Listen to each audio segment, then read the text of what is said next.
Don't lose yourself in a relationship. Culture trains men how to think. They also train us how to think. And men are naturally takers. We are naturally giving. But if you keep giving, and you don't have anything in return, eventually it turns to bitterness and resentfulness. But what if you can ask for what you want? What if you could put a stop to what you don't want? What if you could do that? And you can, just by speaking up. This is not going to work like this.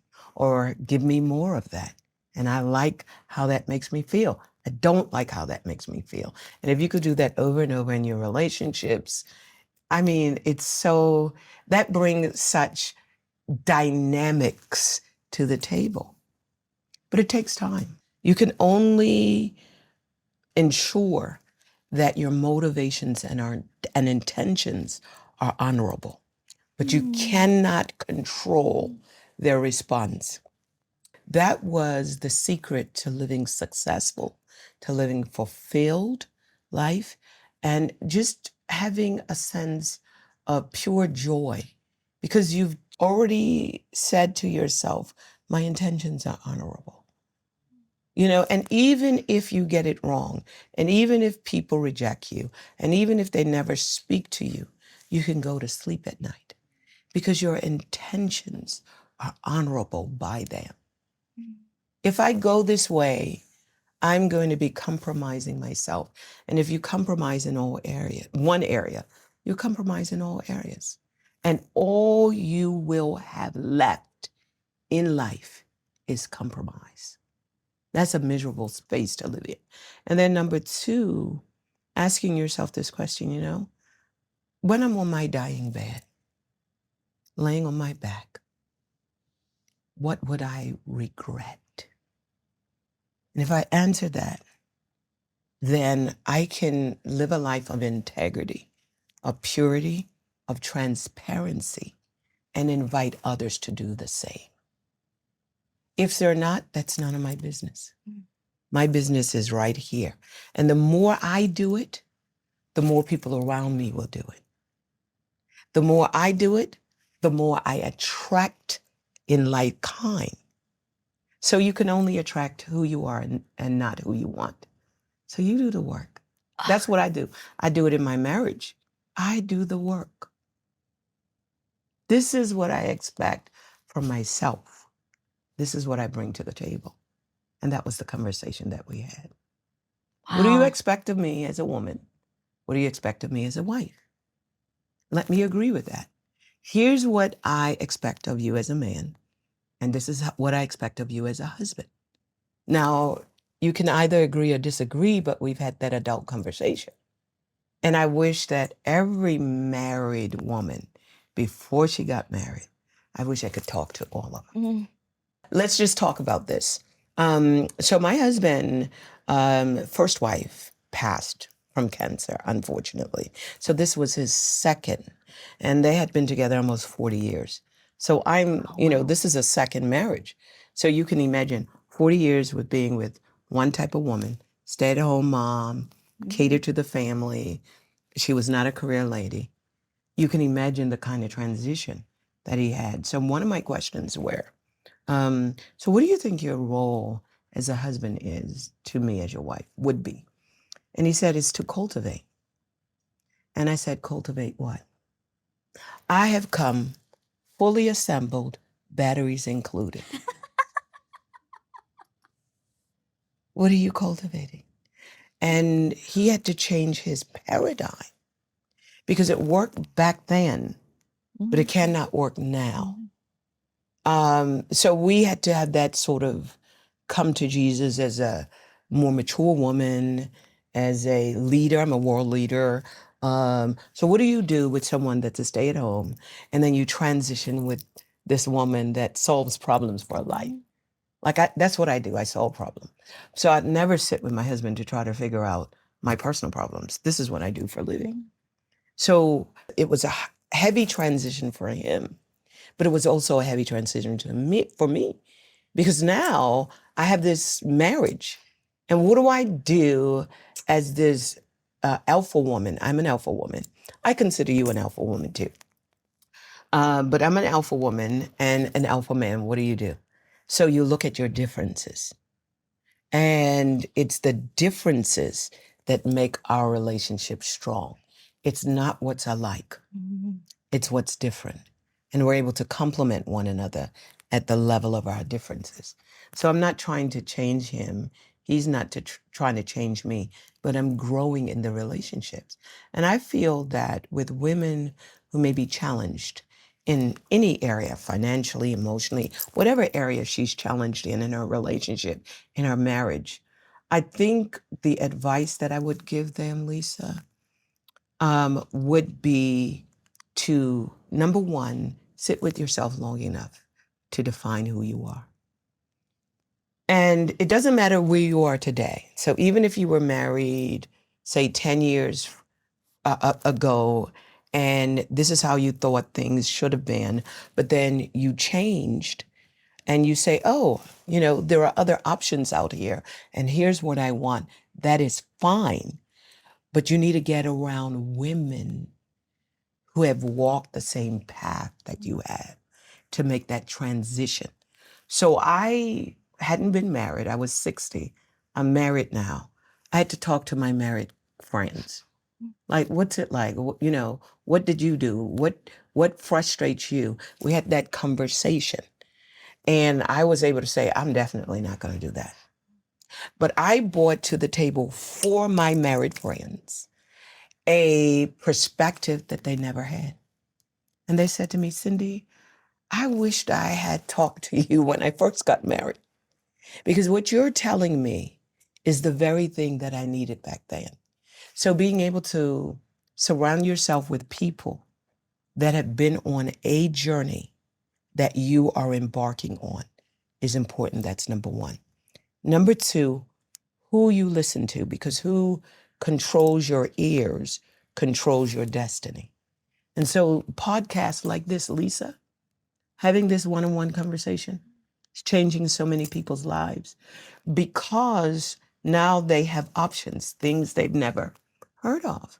So surround yourself with people who are demonstrating what you want and who you want to be and where you're going. And even if you can't do it like a one-on-one like this, read someone's book. If you can't do it on a one-on-one like this, listen to someone's podcast. And that's where you will get the empowerment and the perspective that you need to change, to not compromise, and to show up owning your life, and then show up owning the space that you're in. Just own it. Because if you give the uniqueness of who you are with your perspectives, with your gifts, whatever it is, you inevitably make this world a better place. What the world needs is you, the pure you, not a representation of it. And that's why God created you exactly like you are. He created all of us in his image and after his likeness. This is my philosophy. He created all of us in his image after his likeness. He didn't make a mistake. And so the question I asked myself one day, what's wrong with God? Nothing. So what's wrong with you? Nothing. What's broken with God? Nothing. What's broken about you? Nothing. And once I owned that, then I started saying, okay, let's pull back the layers, people's expectations, pull back those layers and connect with your authentic self. Because when you collide with her, you collide with God. Self is the highest expression of divine genius and intelligence given in person form. And that's you, and that's me. If you don't mind taking me through, so once you met your husband and you had this discussion, I love that. Talk to me about how you started to set boundaries and how each of you started to set boundaries. This episode is sponsored by BetterHelp. As women, we can feel like we've been taught to have it all together and never let anyone see what's actually weighing heavy on our minds. You don't talk about how much stress you're under at work, or you don't talk about how much you're worrying about your family growing up in this crazy world. So the reality is, my homie, that some stuff is actually better shared with a trained professional that can actually help you instead of your well-meaning bestie, your overbearing mum, or your gossipy sister. And that's where BetterHelp comes in. BetterHelp is 100% online therapy, and all you have to do to get started is answer just a few questions, and you'll be matched to a therapist usually within just 48 hours. So let BetterHelp actually connect you to a therapist who can help, listen, see you, and support you. Visit betterhelp.com/WOI or choose Women of Impact during sign up and enjoy 10% off your first month. Talk to me about how you started to set boundaries and how each of you started to set boundaries. I think the whole idea of having personal boundaries and exercising that in a relationship or in marriage, I think that's very important for women because everyone has expectations of a woman. And I'll give you an example. I was on a board. This is another board. I was on a board and it was all men. I was the only female. So when they came in, we were taking a break and they looked directly at me and they said, "Oh, we need coffee." And I looked them straight in the eye. I said, "Look, I run companies. I have assistants that get me coffee. And I'm not your assistant. Get it yourself." When the second thing they said was, "All right, we need someone to take minutes." And they were looking exactly at me. I looked at them. I said, "It's up for grabs. I'm not one of them." That is a boundary. I'm a very kind person. I naturally give. If you came to my house, I'm naturally going to serve you. You came the first time, fine. The second time, fine. Third time, people expect that from you. And I have to insist now, listen, this is not something that you're going to expect. And this is not the role I choose to play in your life. I'm not going to play this role. So in my marriage, when we got married and we were living together now, this was the official thing. My husband asked me, "What's for dinner?" And we had to have a come to Jesus. I naturally do this, but you cannot expect this all the time. Now, I'm going to treat you like a guest always. You're my house guest. But a house guest cleans up after themselves. A house guest takes care of themselves. And that's not something I'm going to do. Now, when you found me, I had a housekeeper. And I had a housekeeper for a reason. So here's our boundaries. This is what's going to happen here. And he said, "Thank you very much. I'm glad you told me. Now I know." That was a boundary. You have to set financial boundaries. If you have a family, say for instance, if I'm financially successful, I may have more than my family. I am not obligated to lend anybody any money. So here is my boundary. I never lend money to anybody under any circumstance. If I can't give it, I'm not going to lend it to anybody. That's spouse, siblings, friends. You cannot ask me to borrow money from me. Why? Because I'm not a bank. Thirdly, helping people, you have to make sure that you don't extrapolate from them their dignity. So I had to learn the first time they're happy, the second time they're grateful, the third time they expect it, the fourth time they'll resent you if you don't do it. So you have to put boundaries into what you call help. Are you enabling them? Or are you helping them? So help means, yes, you're going through a hard time. I'm going to help you. But here is some information that you need. Here is an organization that can help you. But what I'm not going to do is play the role of your rescuer, because we all have to live our lives ourselves. Boundaries are psychological boundaries. We grew up with 8 people in the house, abject poverty. My mother taught me boundaries. This is your sister's drawer. Everybody had one drawer. One. No 2, no 3, one drawer. This is your sister's drawer. You never go in your sister's drawer without permission. Boundaries. So you have psychological boundaries. How far are you going to let people penetrate your psyche? Number 1. Number 2, you have physical boundaries. How far are you going to allow someone to touch you or invade your physical space? Number 3, you have relationship boundaries.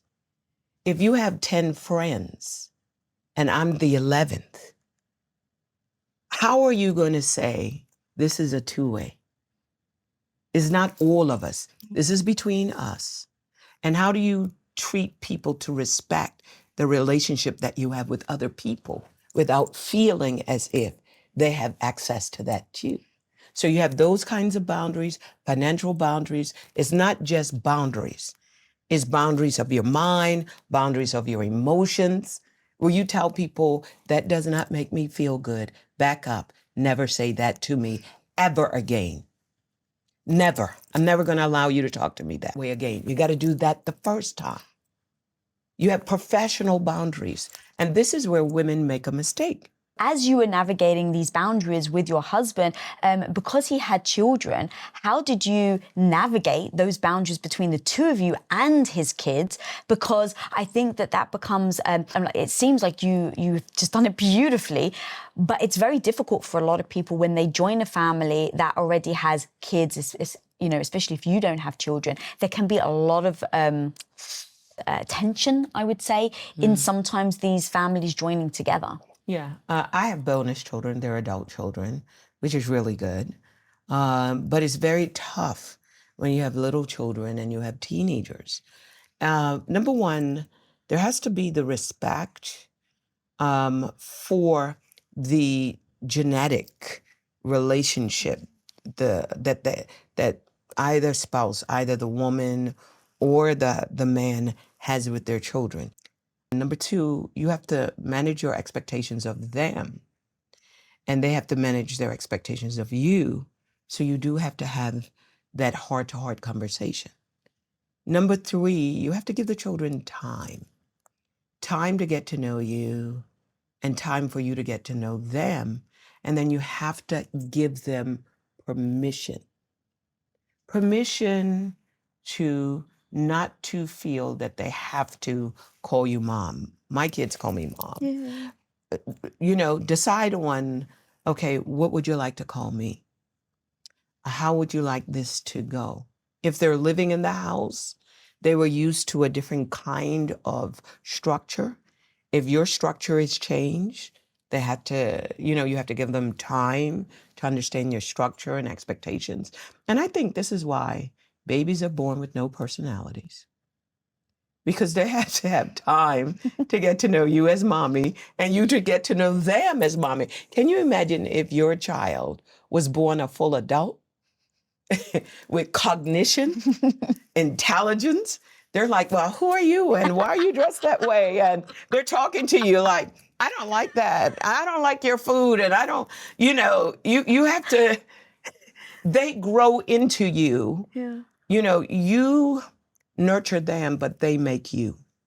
So a child actually makes you into a mother.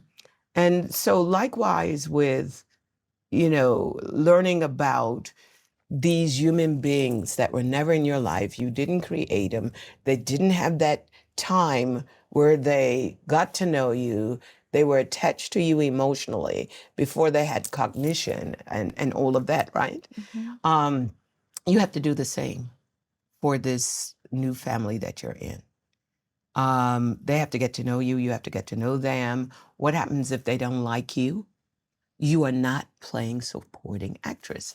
I keep hammering this. You're not the supporting actress in the unfolding of anybody's life. What would you have done if they didn't like you? Allow them not to. It doesn't change me. I'm leading actress. I hold the script.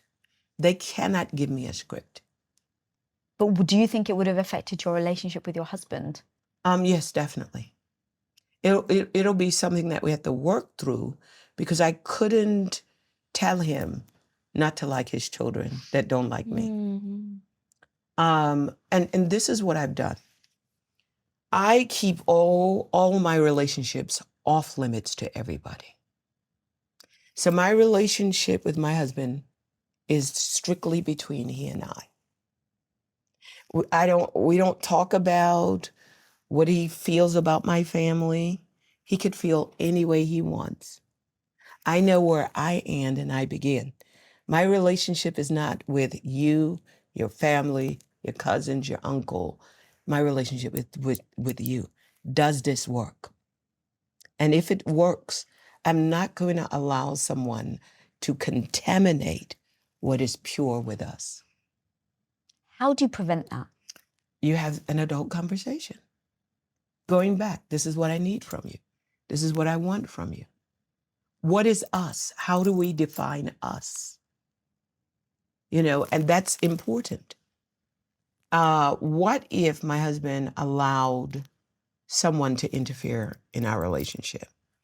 I still know where I end and he begins. This is his narrative. This is not my narrative. My narrative is here. So what if your staff and everybody doesn't like me? What if my staff and everybody doesn't like you? There's a solid boundary there. This is all I'm interested in. When I walk away, I know where I end and they begin. I can't stop your feelings. I'm not going to go back into your feelings. I can't control that. I can control mine. This is what I'm controlling right here. This is where boundaries in relationships are important. So what if my family didn't like him? This is what I control. So did you do that with him and then separately with his children? I got to know them separately.